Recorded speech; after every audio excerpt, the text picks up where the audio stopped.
Hello. Hey! Jesus! It's waiting, I tell you. Nah, don't see the girl. With the girl. Huh? You want shake? Nah, look close. There is a... You don't let us say no go. Jesus! Hey! Let's shake! No shot. No shot. Jesus! Wait. Jesus! Hey! Shy. Hey! Jesus! Neighbors! I beg, make we dey go. Cameraman, make we dey go. They go! I beg, where? Hello guys, so girl Summer, and I'm out here to settle another case on ground. So before then, I want to thank my viewers for their like, share, their commitment. Subscribe to my YouTube channel, continue to support the page. Okay, thank you very much. Thank you so much for your commitment and your like. So yeah, I'm again to settle another case on ground. So this gentleman here beside me, he reached out to me saying that there is a phenomenon, something that is happening in his area. So he said he told me on phone, but I don't really understand what he's telling me. So I want him to tell us his name and to tell the audience what he has been experiencing in his neighborhood. So, guy, what's be your name and what's they happen? My name is Ebuka. Okay.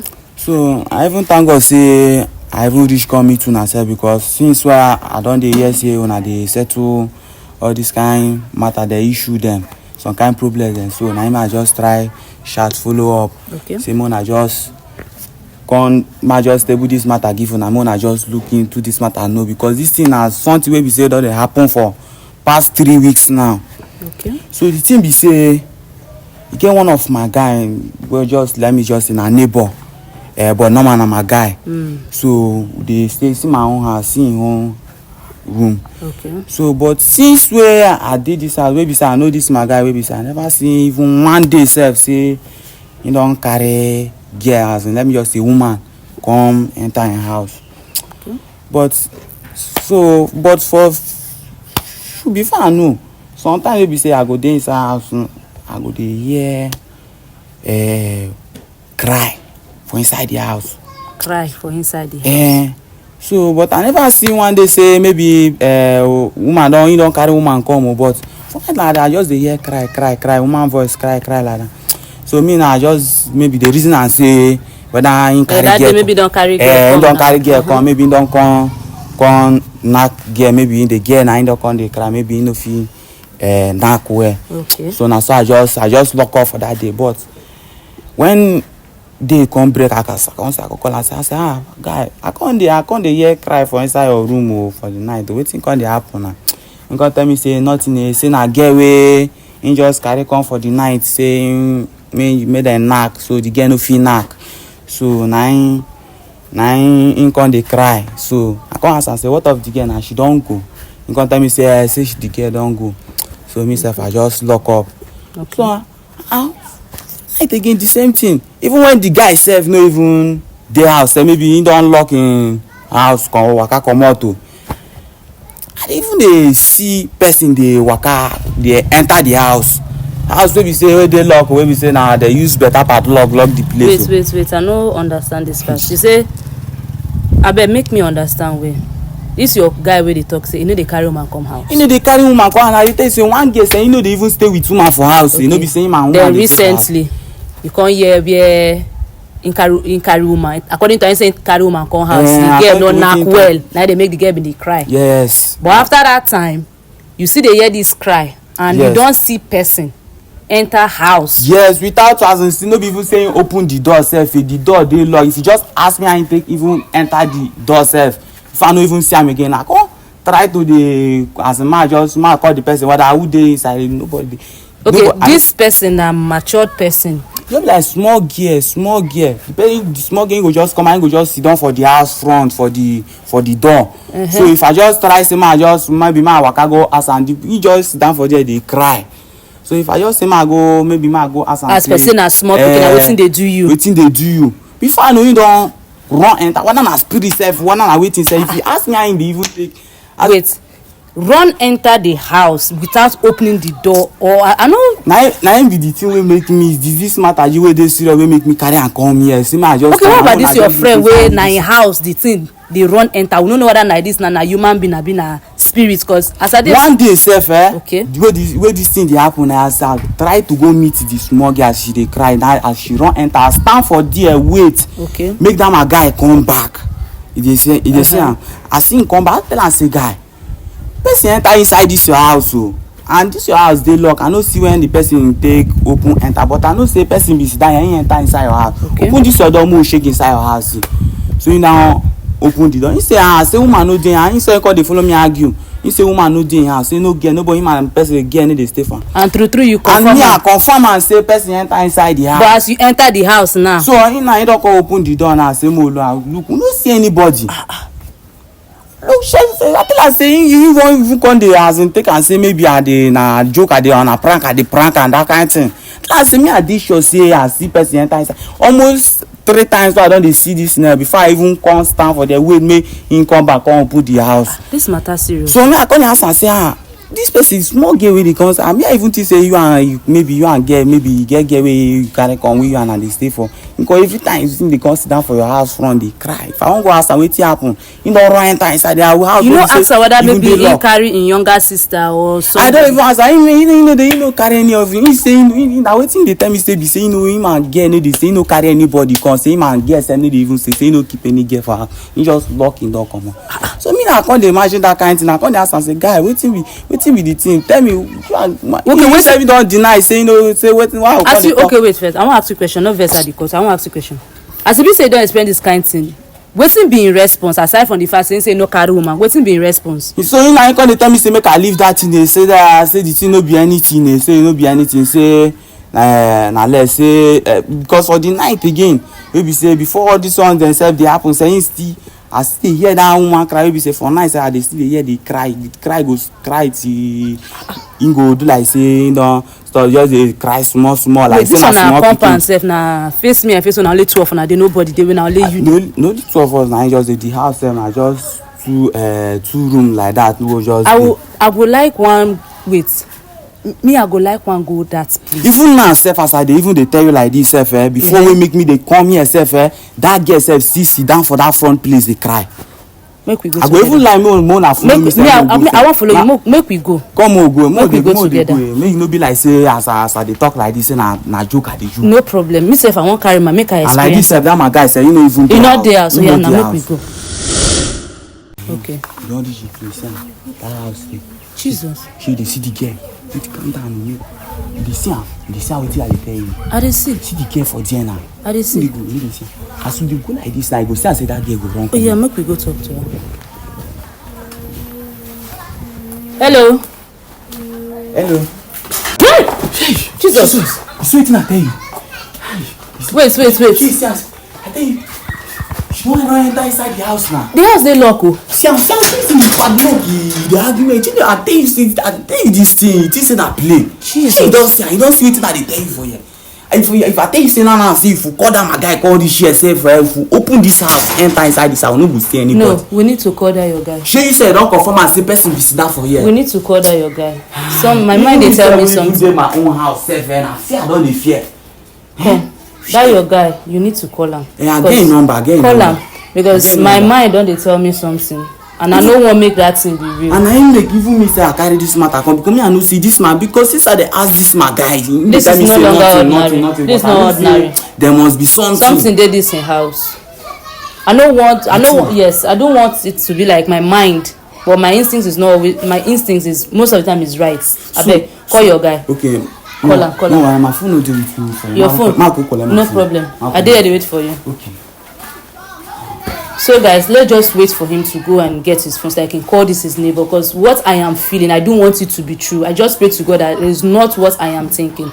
Guys, just stay tuned, okay? Thank you very much. Hey guys, so like his neighbor here called him but he said he's not coming so I had to give him a format. I had to use my number to call him. He said I have a delivery at home for him so he said he's coming to get the delivery. So you know say you don't call that your friend. He say if na this matter. I don't call am. Me say he dey come. So I know maybe say he can't see you here now you come feel say na because of that matter. you there, me and you there, so make you go hide for corner. Anything I just tell am anything concern this matter. I get give am for myself, I get delivery for I don't try how I want take distance, then he say like no dey. No, we go solve the root of this problem. We know wetin dey happen for this house, so just go there for corner. He go soon come. Okay, he say he don yes, I tell am say na package. I give am for man. I say I get package for am for your house to deliver. Okay. So he dey come. So just go there corner. May he not see you na coffee say na that matter. Yes. You go come to am more. So just go there soon. No problem.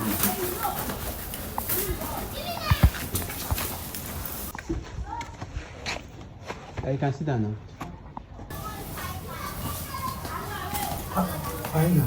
Good afternoon. Yeah. Now you be the owner of this house. Yes. Your name again? Savior. Okay, now you be Savior. I say I get package. Yes. Okay. The package, the package wey dey for you now be say na from Abuja you come from. I know you like you apply for something. Thank God. But now before they say make I give you that package and say you go bring your NIN. Abi you get NIN? I get NIN now. Then voters ID card. Yes. Then with all those things. I get all those things. yes, with passport for verification purpose before I fit give you the package. Okay. Oh yeah, no problem. I just do it for you. No problem. I get all those things. No, but since I've been the work, I just say as I hear your call, but I say my rush come. Okay, no problem. I just those three things. I just need your ID card, NIN, voters ID, NIN, and then ID card for verification. Then the package is yours.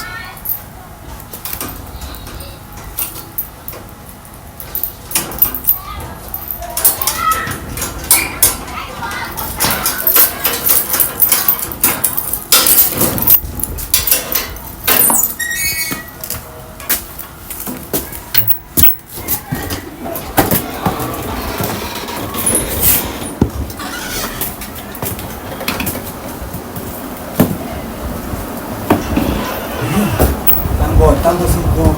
Hey, don't open the house. What's happened now? Don't see the girl. With the girl. Huh? Oh God, this your house. What's happened now? This one, what's happened? This one. What's happened again? Look. Don't be see anybody. Search everywhere. What's happened? Wait till you find No, this is like back. I tell you, the person they enter this house, they argue me.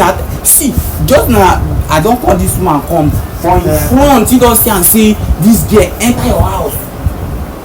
You see, no enter this your house. See, a koro in person dey this house. They find it. Oba yourself. Oba say you be like say you don dey smoke something. You don go smoke that something again. Oga, calm down. I don't smoke something. Before me, I dey enter this your house. I carry my eye see that girl, small girl. Dey cry for this your domot. You don dey follow this boy dey smoke wetin no.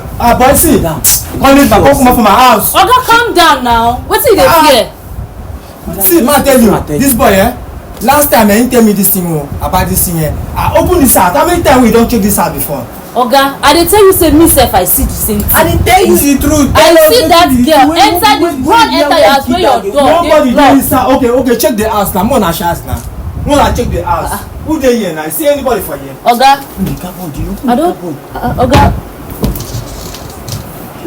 Oga, you dey park. Put bother yourself see am na. Wait first. Oga, You no see the girl wey enter inside. I see the what? Na self-contained. We don check bedroom. We don check cupboard. Oga, you dey park. I dey park now. Me sef I wan travel like this. Make you wan travel go where you carry this kind big Ghana must go. Na make I dey park all those things. Already na my transport na never reach. Na make I bin dey work for shop sef. So that I can get the transport well. But you see, I don tell you this thing. I don tell you this thing. How many times we don do this thing? For my phone. How you say you no I see? see am now. I see am. The thing say don tire me o. How many times you don do this thing? Madam, na so we be say. The last time we be say I don call am like this, him come. I see this girl kuro enter person small girl enter this house. No be me and you see am. I even tell the girl hey as I just tell her hey na so the girl just run enter the house door dey locked. Abi Nobody dey this house. You see anybody? wetin dey inside here? Be like that. But madam, I thank God say I this thing na my pillows and breast spray them. So you dey travel? Yes, when you come dey travel for your. This evening I suppose travel this evening but the transport na just dey keep me like this. I don't imagine. This your bag big o. This kind big Ghana must go now. I wan take travel. Yes, I dey travel now. Nothing. I wan put a nothing. I wan put things for the bag. Don't shake. Only clothes dey inside. Only clothes dey inside o. But what na come dey for use camera dey video me now? Wetin come happen now? This one go na dey video me like this. No, leave camera first. Leave this camera off 18. I dey tell you something wey dey important. What I see for say I dey tell you say. Abo I don tell you say no smoke that thing again. No smoke that thing again. No smoke that thing again. That thing no like your brain. I don tell you this thing. Tell us where that girl dey. Water for the house. Tell us where that girl dey. I no say that girl dey. Na disappear she dey disappear. She don pass anywhere for we. Jasmine, na where this girl fit pass comot. Calm down. Comot abeg. Make I just drink water now. If I No. Wetin happen now? You no go ask me something. I don tell you say water no dey. Dey go open my fridge. Calm down na. for this your big fridge, you don't get water. Why they do like this na? Person wey Wetin I dey tell you something. visitor wey come, him say wan drink water, say he dey thirsty. I no get water. You go calm down. You go only tell say you no You get only water. talk say you no get water. Abeg, hey, sorry. Abeg, Mona no shout. No shout.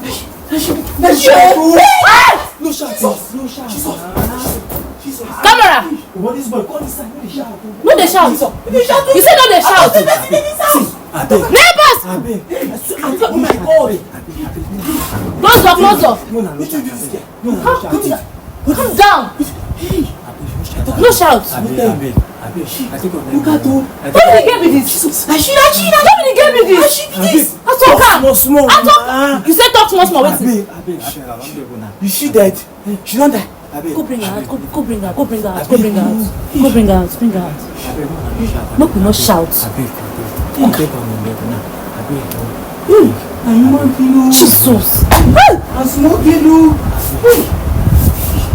Jesus. Jesus. What you carry this girl dey do for her? Madam, so na this girl na him be the girl wey be dey cry for that night. You say okay, see, no I worry. dey come ask you say I dey hear cry for your house. Na she bin dey cry at. Wetin you carry this girl dey come do for your house? Wetin you do this girl for? Just calm down. Aya tell me wetin you carry. Calm down, bro. Calm down. You dey beg. Okay ma, you dey beg. Oh, we dey tell you say Okay, no problem. dey argue with us. See, I want make you tell me everything. How this girl take reach your house? Wetin happen? And how this girl take end up for Fiji North? Bros, na police I go call for you. Call police just now. In fact, I won't even call police. Wait. Oh yeah, talk. I talk. So I see this girl. Okay. She dey sleep for Uncompleted buildings. Yes. Okay. Yes. Now I come call her. She come follow me go sleep for my place. As you come reach, no vex am. No go talk, just talk. Talk loud. So as Zakaria come reach house, I come knack her. You waiting? Come do wetin? I come knack her. This small girl. Jesus. This small girl like this. This girl don reach 12 years. This girl don't even show say this girl don reach 10 years sef. Talk small now. Okay, wait. So woman no dey, ashawo no dey, hook up no dey. Na small pikin. If you dey born early, for this as you mature reach. You know her family. Do you know her parents? Oh yeah, continue. You don't know anybody. No wait, make it talk. Oh yeah, confess. As I come knack her that night. Talk out. Now they hear you. As I come knack her that night, I no go make person hear. As I come knack her that night, as I dey knack her, but now she die faint. She wetin come happen. So I no go make people see whether they carry her comot, now carry her put her for fridge. So now if this Ghana must go where you park. Yes, I been wan travel. So you want travel? No, you don't travel. You want run. Now run, you be one run. Okay, your mind go dey. So like this now, see, make I tell you, the small law why I go make your statement. Number one, when you sleep with underage pikin, na 18 years imprisonment. Now she come kpai on top. So your life like this don finish. Hola, make I dey go call DPO abeg, cameraman. You say work with wait, Jesus.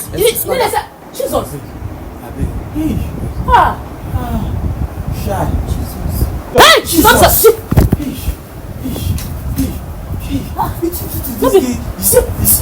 You see wetin you cause? Na this girl. Make we dey go. Inside this girl dey pass through. Neighbors. Neighbors, I beg make we dey go. Cameraman, make we dey go. Dey go. I beg where.